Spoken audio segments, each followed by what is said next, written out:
Yes, day 2 mga ka-IG. Yan, kami ay magsuswimming. Pero hindi dito. Ayan, mga mama. Ayan, maglalakad kami. Ayan mga ka-IG. Ayan ang kasama namin. Day 2 sa aming swimming. Ayan sila. O, mauuna daw kami. Ayan, ayaw magpakita. Ayan, o, pero swimming na swimming na. Ayan, ayan yung mga foreigner. Lakad natin papunta doon sa ating swimming. 5 minutes lang, 6 ganyan. Depende sa bilis natin maglakad. Yung pupunta natin, Ardel Beach. ayun. Ayan, mga ka-IG, kapag gusto kayo. nyo pumunta dito, meron dito ang Hidden Paradise. Meron Oldwood Cabana Resort. Ay. Dito na matadaanan natin yung Cabana. Tapos, ano man yun tayo, may entrance? Walang entrance yung Cabana, pero kapag doon sa Oldwood tsaka sa Hayden, meron. Ang cottage. Kapag nag-check-in ka doon sa Hayden, kasama na yung cottage doon. Pero dito sa Cabana, ganun din. Pag dito ka naglakad, walang entrance. Pero pag doon ka sa gate nila, may entrance. Parehas na meron. Parehas din. Okay. Ayan mga ka-IG. Dito to sa Ulanon Beach daw. Ano nga barangay to dito, te? Dakapsur. Dakapsor, Bani. Bani, Pangasinan. Matadaanan natin yung Cabana. Okay. Sige, papakita namin sa inyo mamaya. Maganda ang sand niya, oh. Ayan, oh. Maya, makita natin. Ayan, mga ka-IG. Oh, wala siyang cottage.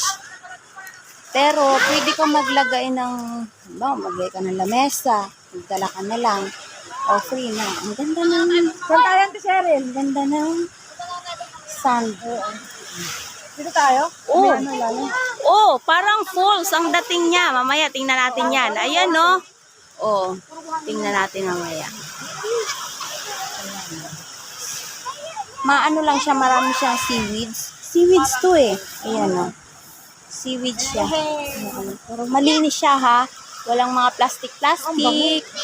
Ang amoy niya, amoy dagat talaga na hindi mabaho. Yan. Tama siya mga ka-IG. Oh, falls lang siya na maliit at saka yung tubig niya nagapang sa bato. Pero, iisipin natin, malinis yan. Kasi galing talaga siya sa bundok. Ayan, no? Di pa ba mga ka-IG?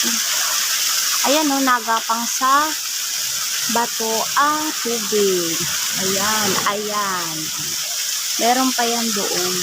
Doon sa na yung place nila. Yan, kung gusto mong mag-anlaw na, pwede nang mag-anlaw dito. Yan. Naliligo ka sa dagat, kasi tabing dagat siya, ayan ang dagat. At gusto mong mag-anlaw, pwede. Pag alis mo dito, naka-anlaw ka na. O, diba? Sabon na lang ang silang. Mga ka-IG, malamig na malamig ang tubig. Fresh na fresh talaga. Hindi lang mga isda ang fresh dito, pati yung tubig na galing sa bundok. Mga ka-IG, ayan ang ilalim niya. Yun, diba parang cave. Diba, ang ganda. Tingnan na lang natin. Ayan tingnan mo, ang ganda niya. Pwedeng pumunta sa loob. Diba?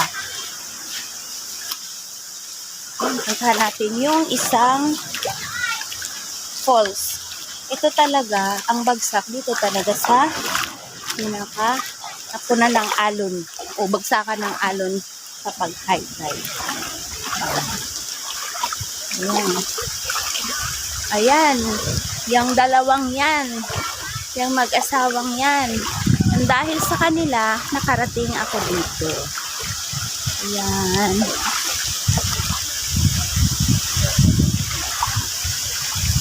Ayan mga ka-IG, ang ganda. Diba bongga. Wait lang mga ka-IG. Ayan mga ka-IG, nakikita niyo yan. Galing talaga doon ang tubig.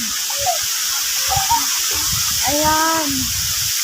Doon sa pinakatuktok na yon ang tubig. Tapos diretso papunta dito sa baba. Ayan. Ayan, oh, di ba? Ayan. Hi po! Hi! Ayan. Di ba? Ang ganda mga ka-IG, oh. Ay, nako. Super ganda.